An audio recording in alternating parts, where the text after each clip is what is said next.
তো গাইস আপনাদেরকে যেটা বলছিলাম যে এরম এক জায়গার মধ্যে একটি বাড়ি আছে। ওই বাড়িটা আপনাদেরকে দেখাবো। এই সেই বাড়ি বুঝছেন। আর এই সেই ঘর। এই দেখেন, এই ঘরের মধ্যে পোলাহান লইয়া থাকে। কিন্তু এখন আমি ওইখানে যাইতে পারতাছি না। ওই জায়গাটা আপনি গিয়া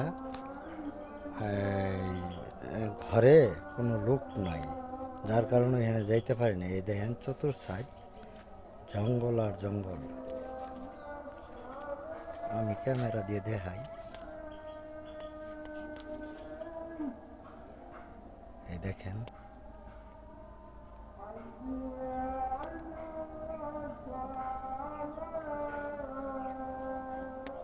আসসালামু আলাইকুম গায়েস। আজকে আপনাদেরকে এরম এক বাড়ি দেখাবো, যা দেখলে আপনারা টাসকি লাগিয়ে যাবেন। চলেন গায়েস, তাহলে যাওয়া যাক। সেই বাড়িটা আমরা দেখতে যাব, কিরম গভীর জঙ্গলের ভিতরে। হ্যাঁ, এটা দেখবেন।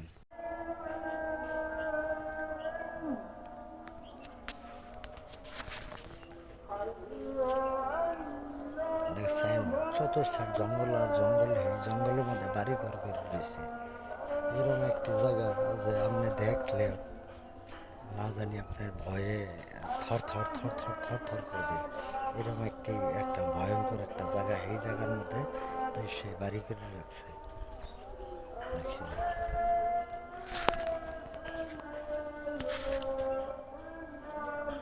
এই বাড়ির পাশেই হলো, এই দেখেন সতিয়া নদী। সতিয়া নদীর কাছারেই তার সে গড্ডা করছে একেবারে সতিয়া নদীর। এই দেখেন এই সতিয়া নদীর এই যে কাছারটা, যে এই কাছারটার মধ্যেই ঘর করছে।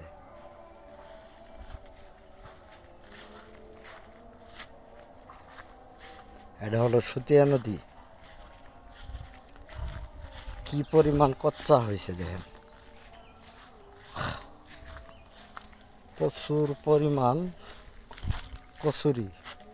এই যে এক ভাই আপনার বসি বাইতেছে। এখান থেকে দেখি আমি কাছে টানার জন্য ই করতেছি। অনেক দূর তো, তাই আইসা হারে না। ওই যে দেখেন, দেখছেন একজনে বসে পাইতেছে।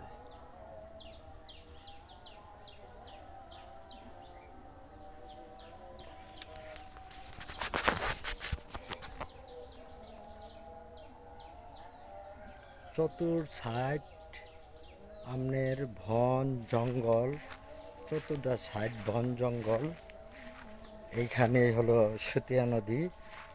আর এর সাইডে যা আছে সব ঘর। দেখেন, যেমন এইখানে কোনো একটি মানুষ নাই, একটি মানুষও নাই। হ্যাঁ, খুব ভয়ঙ্কর জায়গা, খুবই ভয়ঙ্কর জায়গা। এখানে দেখেন একটি মানুষ যে তাও নাই।